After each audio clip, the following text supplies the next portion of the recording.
Ok, prezados alunos, sejam então bem-vindos novamente agora para falarmos especificamente da resposta imune contra o SARS-CoV-2. Bom, primeiramente devemos dizer que os coronavírus pertencem a uma grande família de vírus, né, dentro da coronaviridae. São vírus de fita simples de RNA. E existem 7 vírus dentro dos coronavírus que são patogênicos para nós humanos. 4 deles são estes de aqui e ocasionam quadros respiratórios leves. Já os COVs, né, os coronavírus de alta patogenicidade são 3, né? Eles ocasionam quadros respiratórios severos com potencialidade de provocar a morte.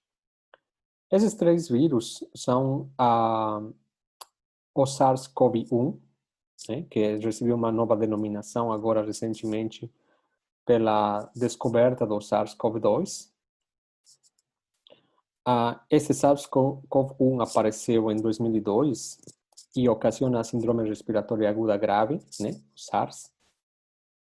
Posteriormente, em 2012, um outro vírus que foi denominado de MERS-CoV ocasionou então a síndrome respiratória do Oriente Médio.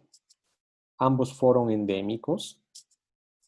Bom, ocasionaram surtos que foram contidos antes de se tornarem pandemias. Já o SARS-CoV-2, que apareceu em 2019, né, ele se tornou na pandemia que estamos vivenciando ainda agora. Uma coisa que é importante, um detalhe que é importante que vocês manejem bem é a denominação dos vírus e a denominação das doenças. Então, por exemplo, o SARS-CoV-1 é o nome do vírus, então é o SARS-CoV-1. E a doença é a síndrome respiratória aguda grave, SARS. No caso da COVID-19, então, vejam, é a doença, então é a COVID-19.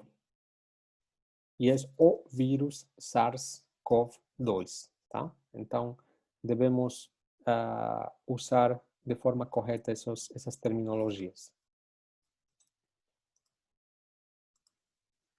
O que acontece com o SARS-CoV-2? Qual é o seu ciclo dentro das nossas células? Bom, aqui está representado esse ciclo.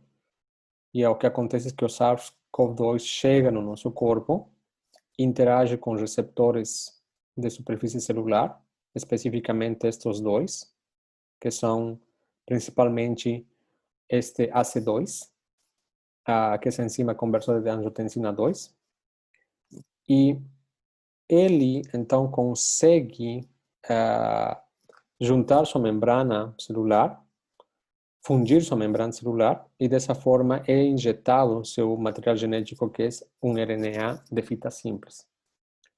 Esse RNA de fita simples, então, vai passar a servir como material genético para fazer a leitura de genes, se aproveitando da nossa maquinaria de leitura de genes nas nossas células, e então as proteínas começam a ser, as fases de leitura das proteínas codificadas nesse RNA começam a ser lidas, transcritas, e então começam a ser produzidas as proteínas virais dentro do retículo endoplasmático, que posteriormente produzem as proteínas em si, elas se juntam e então passam pelo aparelho de Golgi, e a cápsula e a partícula viral termina sendo formada, e logo, através de vesículas, ela viaja para a superfície celular, onde essa vesícula se funde com a membrana plasmática, e então saem aí os novos vírus, né? Esse é o ciclo que acontece nas nossas células. Bom, qual é a resposta imune, então, em termos gerais, contra o SARS-CoV-2? Bom, o que vai acontecer é o que vimos anteriormente, né? Então, esse vírus, quando chega, invade, como acabamos de ver, nas nossas células epiteliais, e aí começa a resposta imunológica com o mecanismo de barreira dos epitélios, geração de interferons do tipo 1, e começam a se ativar, né, aqui são representados, começam a se ativar outras células, como, por exemplo, as próprias células dendríticas, as células NK, os macrófagos, né, e várias outras células, como, por exemplo, as células linfóides inatas do tipo 1. Posteriormente, nossas APCs vão viajar para os linfonodos drenantes daquele local da infecção. Se é que o próprio sistema imune inato não conseguiu já dar conta do próprio SARS-CoV-2, então a história vai terminar por aí. Mas se isso continuar, então vai gerar um processo inflamatório, um processo de ativação de células T, né, por essas APCs, ativando então células TCD4, ativando células CD8. Em paralelo, vamos ter a ativação de células B, que passam a produzir anticorpos, principalmente e inicialmente IgM. Posteriormente, com a diferenciação das células TCD4 para TH1 e o aparecimento de células foliculares, vamos ter a ajuda para as células B, a conversão destas para plasmócitos e switch de classe das IgM para IgGs e IgAs. E todos esses fatores vão ser importantes para combater o vírus, né? Então, espera-se que estes anticorpos exerçam diferentes funções e sejam neutralizantes para essas partículas virais, de tal forma que consigamos provocar a parada dessa infecção através de todos estes mecanismos desenvolvidos. Ainda esperamos que sejam desenvolvidas células de memória, tanto CD4, CD8, como das próprias células B, para que consigamos estar protegidos contra possíveis encontros novos com deste vírus, né? Então, essa seria a resposta imune eficiente acontecendo contra o SARS-CoV-2. Então, aqui observamos o que acontece com os anticorpos especificamente, e agora começamos a colocar esta história dentro de um ponto de vista já mais dinâmico e sobrepondo, considerando os diferentes períodos da patologia.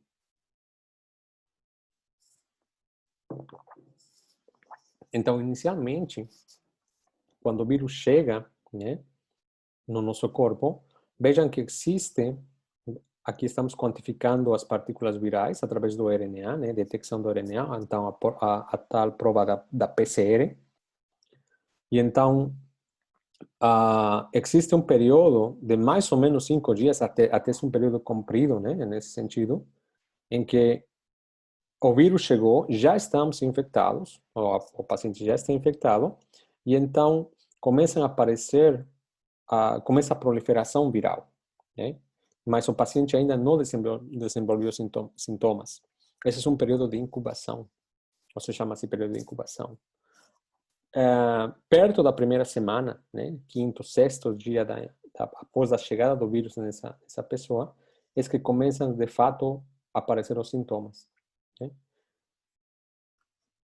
Existe um aumento exponencial da carga viral nessa primeira semana agora de infecção e, posteriormente, começa a aparecer as IgM, né? Como esperado, os anticorpos IgM, muito ligados à imunidade inata, e marcadores clássicos de fase aguda das patologias.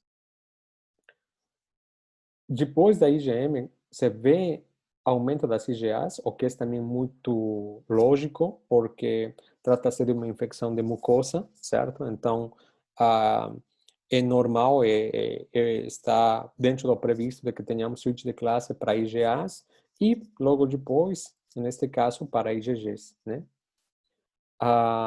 E então, em basicamente 2 semanas, o que nós temos é um aumento desses anticorpos, né? Tanto IgMs, IgAs e IgGs, claro, respeitando esta dinâmica, como vocês podem ver.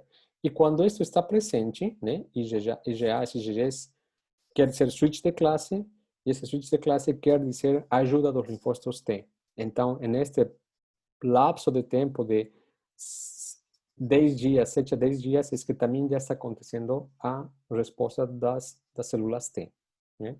Posteriormente, com o passar do tempo, essa pessoa agindo corretamente contra o vírus, ou seja, esse sistema imune dessa pessoa agindo corretamente contra o vírus vai começar a ser eliminado, né? E vai cair exponencialmente essa carga viral até que ela vai desaparecer ao longo do tempo.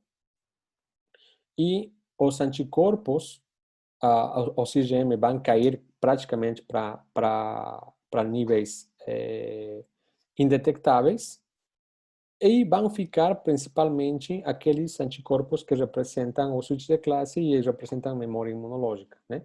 Então, principalmente as IgGs, né? Como vocês veem aqui. Isso é muito interessante porque, como vocês viram, né, essas fases que a gente conseguiu observar aqui, que vemos o período de incubação, a doença mesmo, e logo depois a convalescência, estão representadas também pelos achados que uno pode pegar nos testes diagnósticos, né? Então, aqui já é uma aplicação direta do que estamos aprendendo na imunologia nesse sentido. E vocês podem ver, por exemplo, uma PCR positiva, que é detecção do vírus frente à detecção de anticorpos, são duas estratégias que se complementam muito bem, né? Porque aqui estamos vendo o vírus e aqui estamos vendo a resposta imune da pessoa.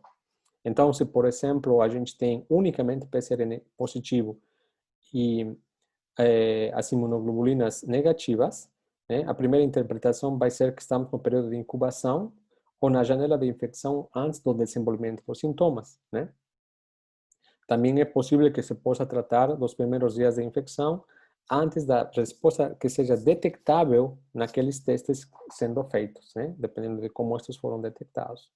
E ainda vamos ter possíveis problemas que possam acontecer de falsos negativos, em todas essas situações, basicamente.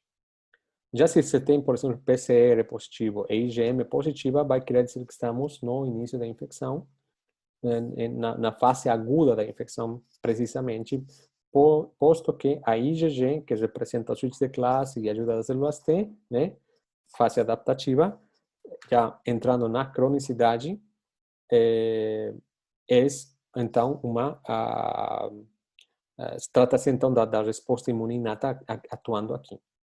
Agora, já quando temos a infecção ativa mesmo, com a presença dos linfócitos T atuando, etc., vamos ter os switch de classe e então os três podem ser positivos, os três testes.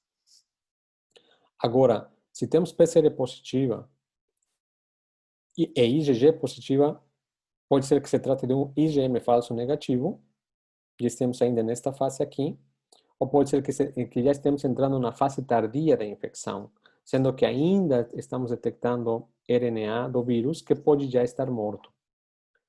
Agora, unicamente IgM positivo com os outros dois testes negativos, pode se tratar de um estágio inicial da infecção, mas pode se tratar também, por exemplo, de um resultado falso negativo, tanto de IgG como de PCR. IgG unicamente positiva pode se tratar de uma infecção anterior. Ainda não temos esses casos claramente definidos, mas existe essa possibilidade. E a reação cruzada com outros coronavírus. Mas também pode ser pensar de que seja um paciente que já recuperou, que já terminou a fase ativa da infecção e que de fato já está na recuperação, e isto é unicamente memória imunológica. Já quando você tem IgM positivo ou IgG positivo, mas na ausência de PCR positivo, a gente pode pensar que está também no estágio da recuperação e ainda seus títulos de IgM estão altos.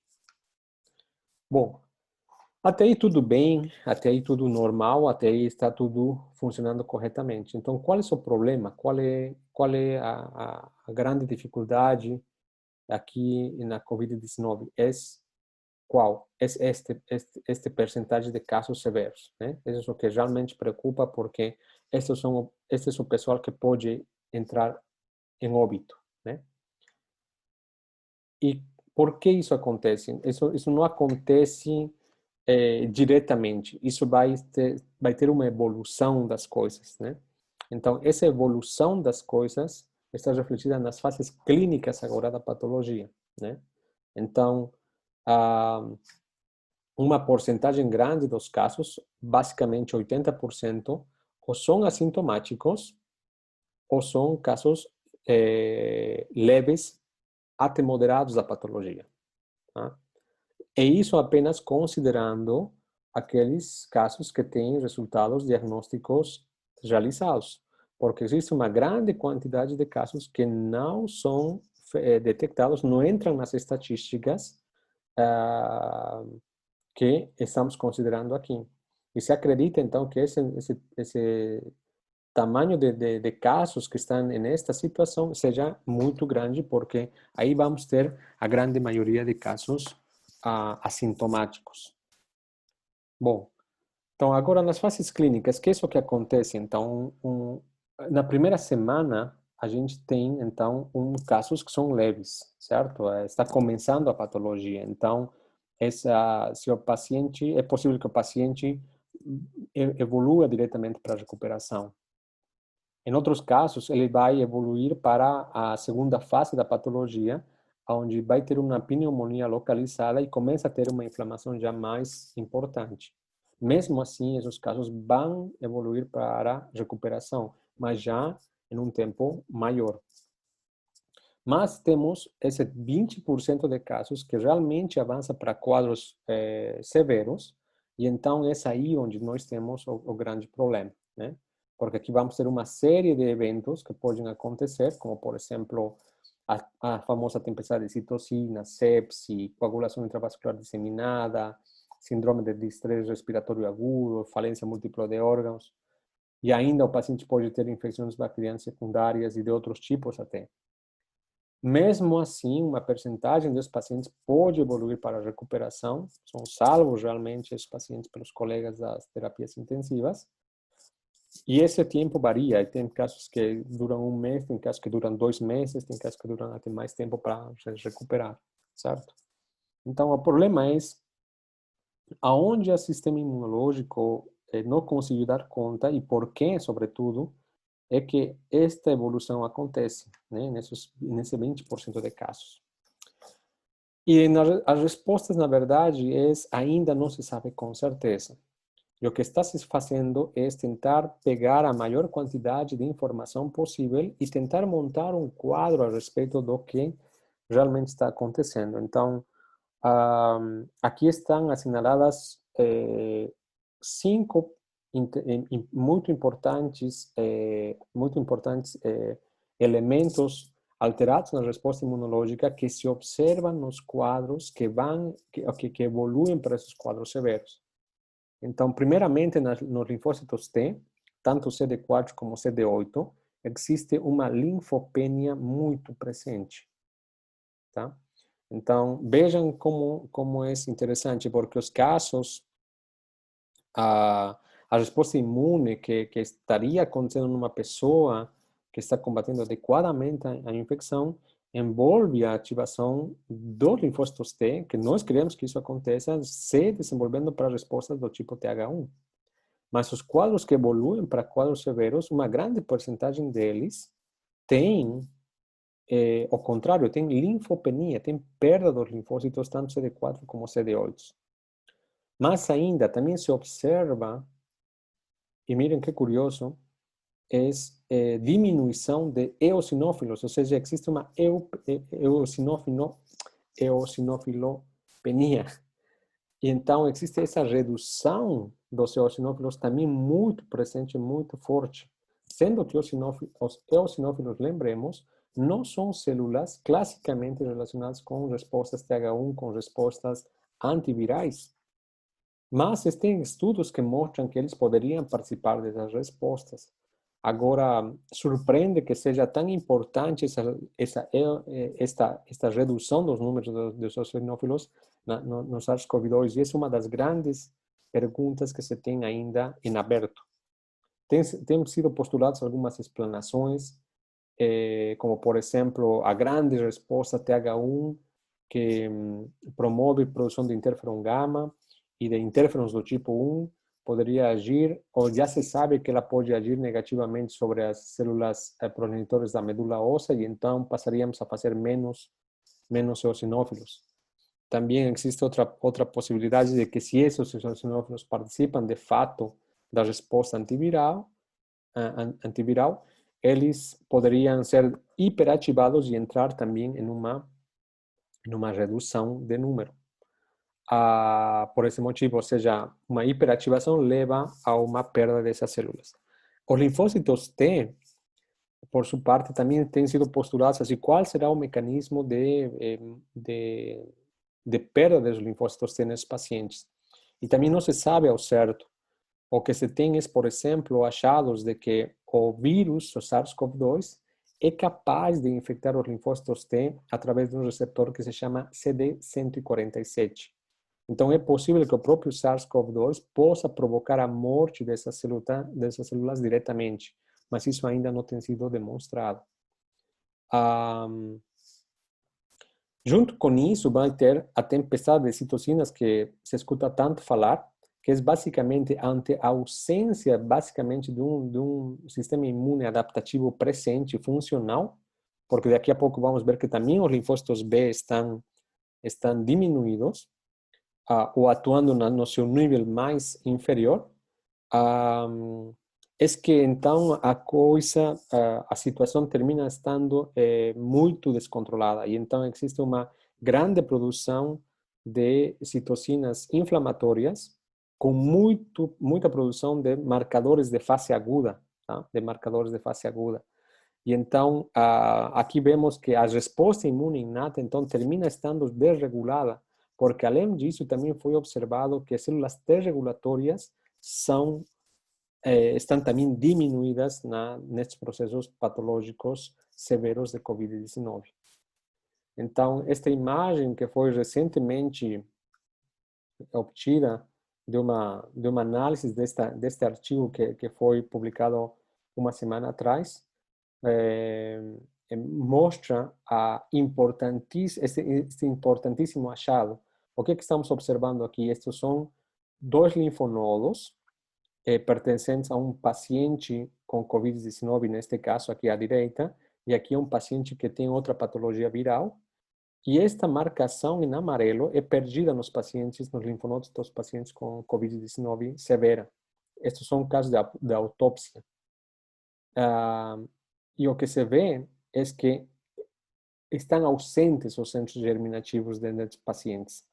Vejam como é importante, então, ver que se a linfopenia de células B chega a estar no limite inferior de normalidade, ou quase no limite inferior de normalidade no sangue, quando se vai ver os linfonodos de fato, nós temos uma muito mais presente ausência de linfócitos B nesses locais, né?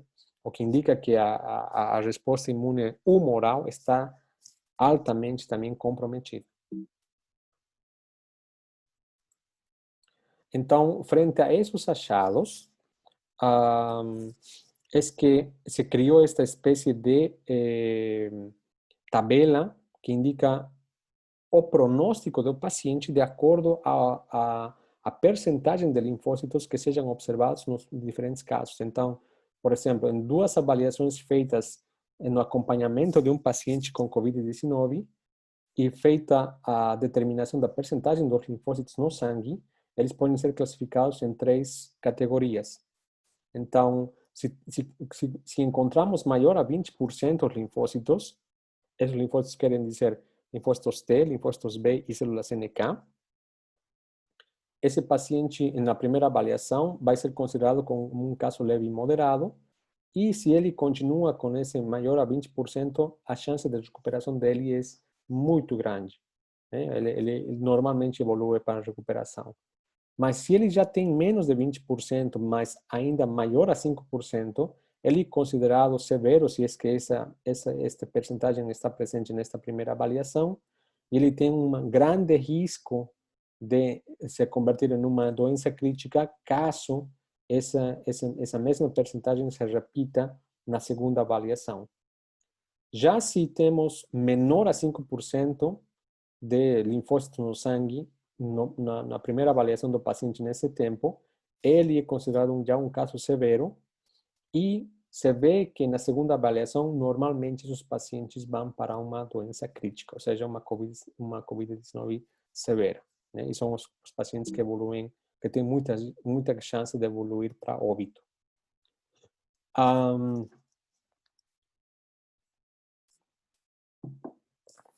Como explicar, então, também por que essa diferença entre duas pessoas, se vê muito, duas pessoas com basicamente as mesmas características, a idade, sexo, a fatores de risco ou ausência dos fatores de risco, e tem evoluções muito distintas da COVID-19. Então, uma das teorias diz que poderia ser relacionado à baixa quantidade de vírus ou alta quantidade de vírus na hora da infecção. Então, se acredita que se existe uma infecção com uma baixa quantidade de vírus, isso pode estar refletindo uma resposta, ou seja, isso possa levar ou facilitar uma boa resposta imune com rápida eliminação da patologia e uma evolução da doença sem nenhuma consequência a longo prazo. Mas uma infecção com alta quantidade de vírus levaria a todos esses problemas que nós estamos vendo, né, imunológicos, e então uma doença grave com potencialidade de ser letal. Então, vale aqui um chamado muito importante, porque como controlamos uma baixa ou alta quantidade de infecção na gente? Através do uso de máscaras caseiras, através do uso ou da aplicação do distanciamento social, através da lavagem de mãos. Porque se nós atuamos com o sistema de barreiras que basicamente essas três medidas nos proporcionam, né, nós estamos providenciando ou estamos promovendo melhor que tenhamos esta situação de infecção se é que realmente chegamos a nos infectar. Então, vejam a importância dessas medidas, dessas três simplíssimas medidas, que sim têm base científica, vejam, né, para o controle da infecção. Esta é obviamente, é uma correlação indireta, né, dessas coisas, mas vejam como faz sentido, né, e como reforça essa importância desse uso das coisas. Aqui nada mais é para mostrar os marcadores de fase aguda, vejam todos esses marcadores que existem, a gente estudou só alguns deles, né? Mas vejam como são inúmeros, ou seja, não inúmeros, mas uma grande quantidade de marcadores de fase aguda que a gente pode medir no laboratório e na clínica. Alguns de vocês conhecem muito bem a proteína C reativa, a IL-6, que a gente falou bastante na aula, e então eles são todos aumentados na COVID severa, todos aumentados, menos a albumina que está diminuída. Então, no final, a gente tem um quadro, nos quadros de COVID severa, a gente tem altos níveis de replicação viral, temos basicamente uma bagunça no sistema imunológico, porque temos uma linfopenia de diferentes tipos de linfócitos B, linfócitos T, células NK. Temos uma eosinopenia, eosinofilopenia. Temos uma grande secreção de citocinas pró-inflamatórias, né? Tanto do sistema imune inato, principalmente do sistema imune inato, mas também do sistema imune adaptativo, né? Como vocês veem aqui. Muitas células estão atuando, secretando estas citocinas, e temos esse grande aumento de células de marcadores de fase aguda, e em conjunto ainda temos a morte de hemácias com liberação de hemoglobina. E se acredita que essa liberação de hemoglobina ainda promove mais ainda a produção de citocinas pró-inflamatórias. Com tudo isso, nós temos quadros de coagulação intravascular disseminada e do síndrome de estresse respiratório agudo. Tá? Finalmente, o que se observa nos pacientes que vão a óbito são casos de autópsia. Vejam as complicações que são mais frequentes observadas nesses pacientes, né? Então, sepsia em 100% dos casos, falha respiratória, o síndrome que a gente falou, choque séptico, dano cardíaco e assim sucessivamente. Então, como vocês veem, o que acontece finalmente, então, nesses casos, é que o sistema imunológico saiu de controle, não temos linfócitos B, T, NK atuando efetivamente contra o vírus, e então a resposta imune inata termina sendo absolutamente desgovernada e com uma enorme quantidade de citocinas pró-inflamatórias, ocasionando essas complicações. Perfeito. Terminamos por aqui, então.